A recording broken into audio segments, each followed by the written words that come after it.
friggin' thing isn't working.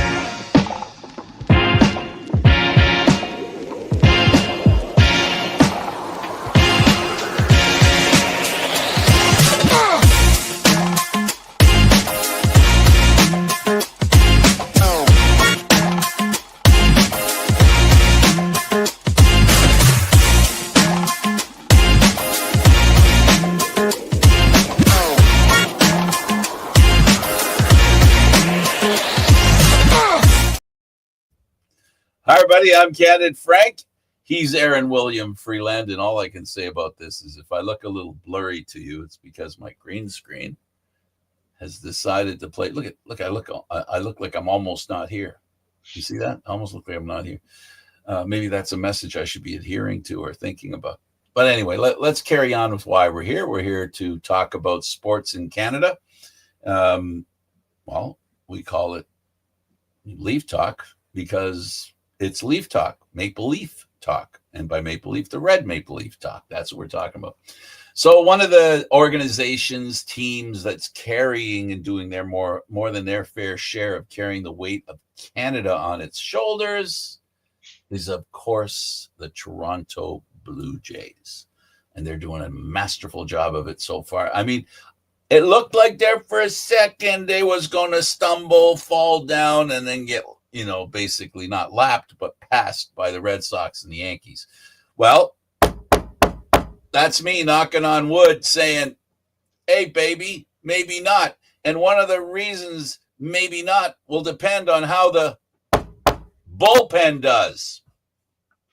So the good news is, after a rather interesting swoon, shall we say, through the month of August, the relievers look like they're finally getting everything back on course. Friday night, they ended up with a 6-1 win over the Orioles. Now, don't be fooled. It's not like they ran out the score in one inning. That was a win that was built on patience and pitching.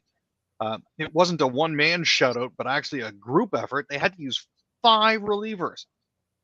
And that was to hold the Baltimore Orioles to just 1 hit and no runs through 4 innings, and help them build some separation on the Tigers for the best record in the league.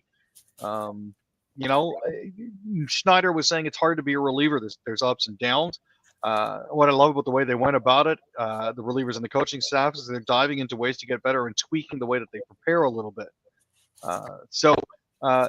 Bassett attributed his early exit from the game to rather than any specific element, to a whole bunch of stuff. It's one of those, I wasn't 100% feeling normal. He exited after 75 pitches through 5 frames, which is I suppose one of those sort of things that you need every once in a while to make sure that you're feeling okay. But the true platoon there was when they actually managed to get the rest of the relievers to help. After posting a 4.76 ERA in August, that was the 7th worst ERA in the majors for relievers. They've actually managed to lower it to a collective 3.54, and they managed to get their home runs per 9 down from 0.99 to 0.64. So that's a solid start for them. Absolutely. Like the way they're playing. They're doing a great job. And one of the reasons they're doing a great job is they're diminutive height-wise, not so much wide-wise.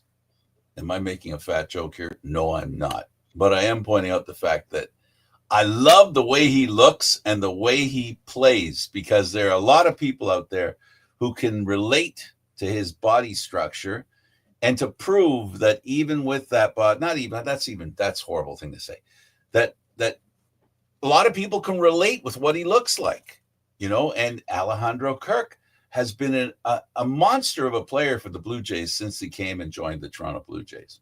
They were down by 2, down to their final 2 outs, and it just looked like it was one of those situations where the Jays had the O's right where they wanted them again. That was, I believe it was their 45th comeback win of the season, which is a franchise record that they co-held with the 1993 World Series team. In beating the Orioles, they again went deep into their bench.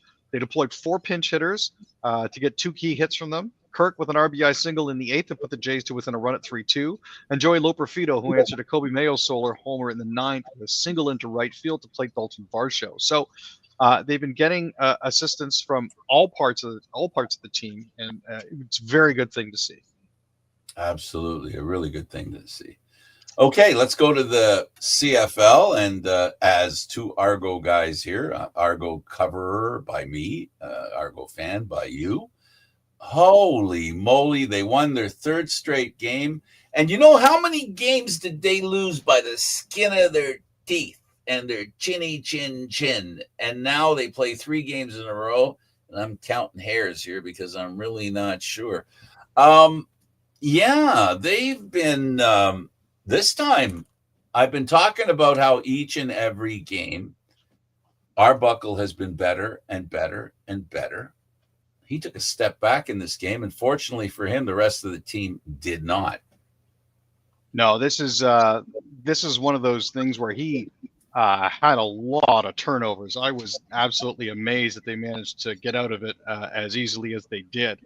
The issue that they're running into here is, at least in this particular case, when he fell down, the rest of the team didn't.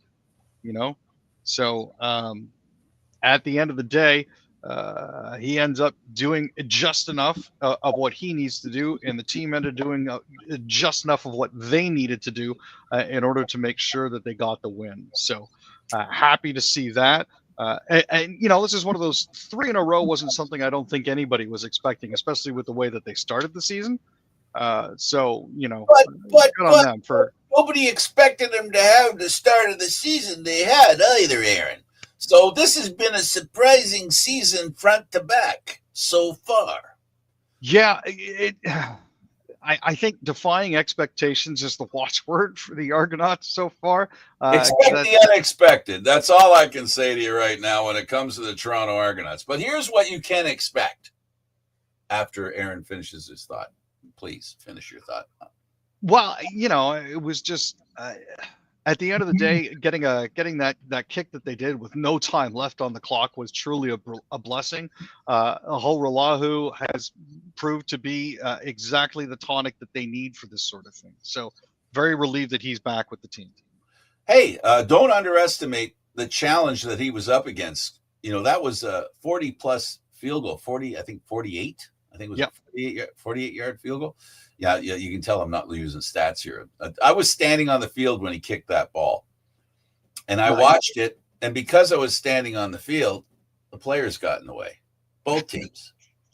And I looked at the person beside me and the other person beside me, and they looked at me like, "What's the matter with you? There's a TV screen there, and there's actually 2 of them over there." And so I went, "Oh, right, okay." So he got the field. Yeah, he got the field goal. And I was ready to march onto the field to get to the other side where we interview the players, because the Argo locker room is on the other side of the field. And on the other side of the field is the VIP lounge, which is where we do the interview with the coach. So I was waiting to dart across. I made it right to where the Argos were about to go through them. And then I saw a little discussion going on over here. And in the center of the discussion was Ryan Dinwiddie. Ryan Dinwiddie was in the middle of a hassle, middle of a problem. He's such a wonderful, gentle human being. What happened? Well, it appears a coach, an assistant coach, and a former player, not to name names, because I'm not even going to mumble the name. No name mentioned. The whole game was tantalizingly being difficult. And underline tantalize, if you get what I'm saying, if you get my drift. Well, apparently, Ryan Dinwiddie had enough of it. And he went across there and he basically said, "Enjoy your off season." The implication being, we beat you and we're not done yet with kicking you out of the playoffs.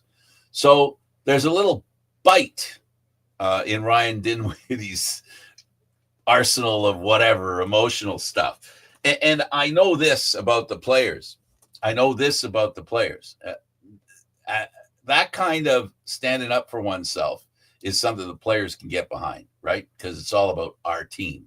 It's creating that team unity. We saw it when the Alouettes won the Grey Cup with the guy that was playing quarterback for Edmonton. We saw Fajardo talk about during the whole playoffs how nobody believed in us, the Montreal Alouettes, and we're here to prove you wrong. Nobody believed in us. Nobody believed in us. He said it in the playoffs. He said it in the Grey Cup, before the Grey Cup. He said it after the Grey Cup. And at the end of the day here, what this is all about, as far as the Canadian Football League's Toronto Argonauts are concerned, they're going to try and repeat the impossible they've already done before. So this is nothing new to the Toronto Argonauts, and that's winning a Grey Cup, let's say, with a record of 9-9. They can very easily achieve 9-9. It would also mean that they would have to win every game except one. But they can actually do that. They have the ability to do that. The toughest part for the Toronto Argonauts, Aaron, I'll ask you and everybody else who's watching, flip to the last 3 games, and you'll get an indication of where they need to be and why it's going to be so important that they go into those 3 games with a good run going. They got to win the next few games because they're going to be up against, they're going to be up against some tough opposition. They got Calgary, I think, Saskatchewan. I'm trying to remember. Montreal. So this Friday's Montreal. And then the weekend after that is BC. The last 3 games of the season. They got to win this game. They got to win the next game, the game after that. And then the last 3 games of the season are against the best, Calgary, are against the best teams in the Canadian Football League. Hamilton, Calgary, and Saskatchewan. That's the last 3 games with those. I'm sorry, I don't have anything in front of me. This is strictly me caring about the game. So that's why the next few games are very important, because it's going to be tough for them to win those games or be competitive. But here's the good news, Argo fans. If they're competitive in those last 3 games, if they win them all, or if they look like they could win them all, they're going to be going into the playoffs on a good run. And we know what that means in the Canadian Football League. That's how you win a Grey Cup. You got to get on a roll before the end of the season, then stay on the run in the playoffs. That's what they're up against. Yeah, and you know what? It's not entirely out of the realm of possibility that they can do it. It's just making sure that everything clicks at the right time. And sitting at 5-8 now, tied with Edmonton, who are in last place in the West, sits them in good stead. They're 1 game behind Montreal, who they're playing on Friday, and they're 3 back of Hamilton in first place. So it's not out of the realm of possibility that they could find themselves exactly where they need to be.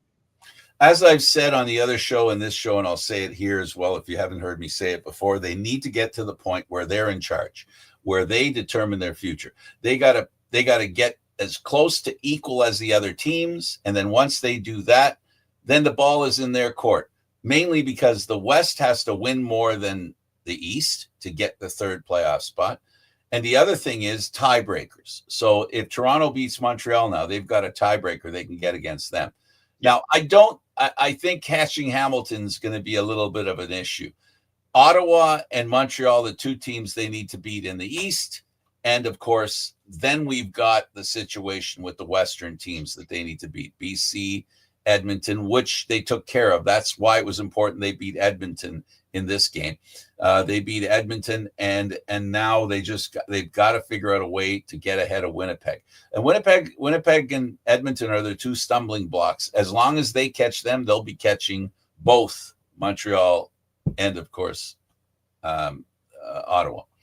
All right, so let's go on to, let's see, Tyson Philpott. We're talking about the Als in the game he had against the Riders, Aaron. Yeah, he put up 238 receiving yards with 2 touchdowns in the Montreal's 48-31 win over the Roughies to end a 5-game losing skid. MBT returned from a 3-week absence to make his 6th start of the season in his 100th CFL appearance. He was looking Philpott's way downfield from the jump as the Als pulled up a crucial road win against the West Division leaders. MBT finished 21-27 with 369 passing yards.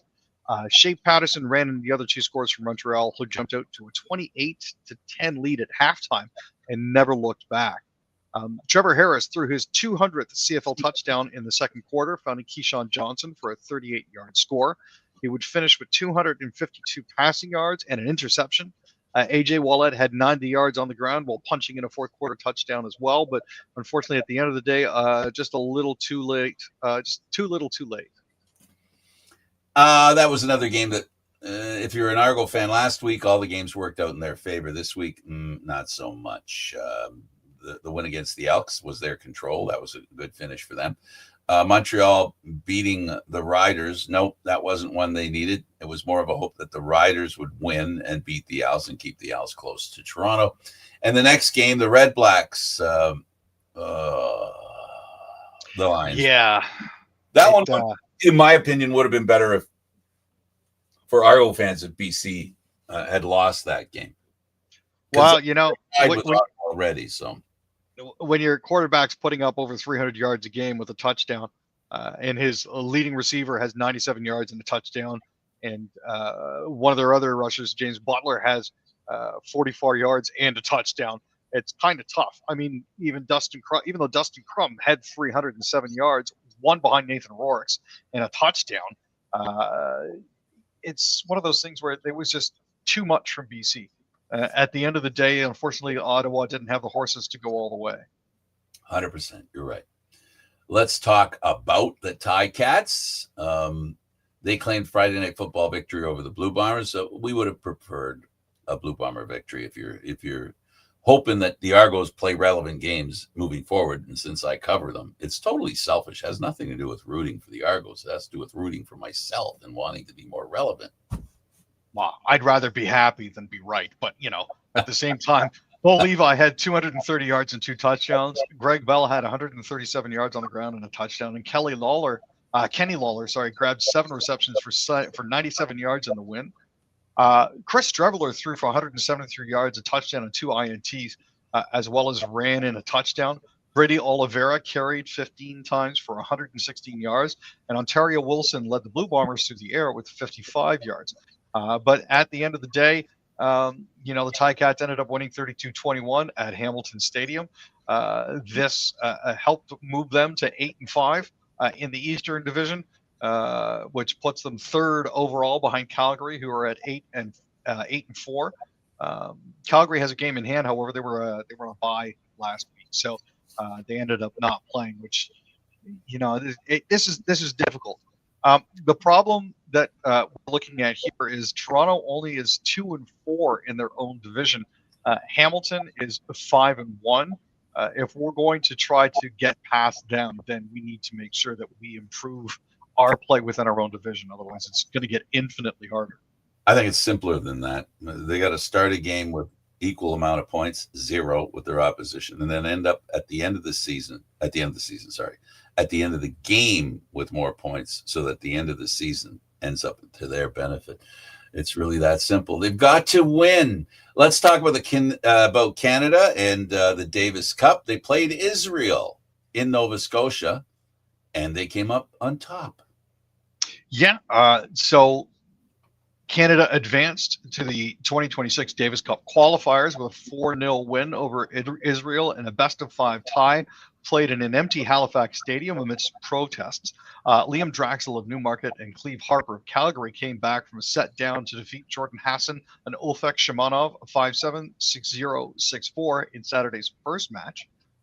Singles wins by Liam and Montreal's Gabriel Diallo on Friday meant the doubles victory seals Canada's advancement out of the World Group 1 stage and into next year's qualifiers for the main Davis Cup tournament. With victory assured, Canada elected to replace world number 35 Diallo with Harper for a singles match with Orlhimi. Harper, playing in his first Davis Cup tie, completed the Canadian sweep with a 6-3, 7-6 win. Tennis Canada made the call earlier last week to hold the matches without spectators or media present, citing safety concerns. The streets around Halifax Common were closed for about an hour as a few hundred protesters chanted, sang, and waved signs. People holding a banner made from a tennis net that read "Don't play ball" led the demonstration. Even with 400 Canadian athletes and academics signing a petition urging Tennis Canada to cancel the game, however, it still went ahead. So this improves Canada's standings when it comes to where they're sitting with the Davis Cup next year, and wishing them all the best for that. There's a large amount of reasons why people are unhappy with what's going on in the Mideast. While there is reason to think, this is an opinion on my part, there is reason to think, to question Israel's behavior. At the end of the day, when you look at the bigger picture, the complete picture, a lot of crap that both sides need to reconsider. I wish they would work that out, Aaron. It's a long history of stuff, and there's nothing that can be justified there. In that world, there is no action that can be justified, even though some people try to. All of it's unjustifiable. Canada's Marino ousted second round of women's singles. So Marina Stukashik batted at 500 in Mexico on Friday in the Guadalajara Open. She knocked off the tournament's third seed during the day and then lost a late-night quarterfinal match. She upset Jelena Ostapenko of Latvia 6-4, 6-7, 6-2, then dropped a 6-2, 6-3 singles quarterfinal match in just 74 minutes to Milena Arango of Colombia to bow out of the WTA 500 event. Against Ostapenko, Stukashik won 87% of service points and scored the only break of a solid first set. She led the second set tiebreaker 5-2 before Ostapenko rallied to take the extra session 7-6. But she remained her momentum in the third, scoring 2 breaks to clinch the win. Against Arango, she had 31 unforced errors and 2 double faults, no aces, and a 36% first serve percentage, which is unfortunately not going to win you anything. But because of her play, the 20-year-old from Mississauga has advanced to her first quarterfinals at a WTA tour level event since last year's Guadalajara Open. So that's good news for her. It'll help her improve in the standings and give her a very, very valuable experience. Habs are hoping Kirby Doc's back, maybe in time to play the Maple Leafs. Yeah. So after knee surgery last year, which ruled him out for the entire season, the Habs reporters, including Amy Johnson, reported that Jeff Gorton is optimistic that Doc will be ready for the opening night. He played 57 games last year, scoring 10 goals and providing 12 assists. It's a scoring punch that they're hoping that he regains his form. Several things need to happen in his rehab. Gorton's timelines come with an assumption that he may not suffer any setbacks in his rehab or conditioning, and his performance during the training camp upcoming is going to be key. If he returns half healthy, they may lose a key player for the better part of the season. Let's talk about the Sens. They lose in overtime 3-2 to the Jets. Yeah, now they ended up getting a split with the Jets. They played at the Bell Center in Montreal. Unfortunately, they came out on the short end here. Fabian Wagner picked up a rebound, 117 to overtime to secure the win for the Jets prospects. The Senators opened the tournament on Saturday with a victory over Toronto Maple Leafs prospects. The Sens outshot the Jets 37-22 through 60 minutes. Oscar Pettersson and Yorian Donovan scored for Ottawa in regulation. But at the end of the day, again, it was Winnipeg coming out on top. Battle of prospects. Flames beat the Edmonton Oilers prospects. Yeah, they swept the Next Gen showcase there.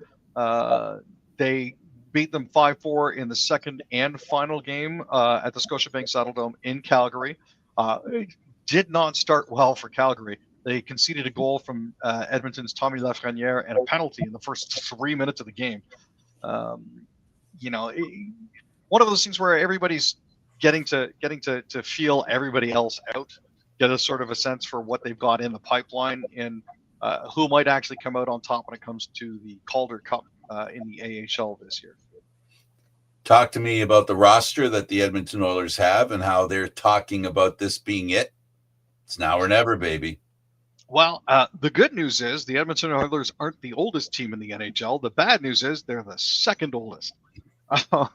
We're the oldest, the Leafs? No, Florida Panthers, actually, for the past 2 years. Right? There's a surprise. Now, the Oilers are right there. They're sitting on the cusp of peering right into hockey's holy grail.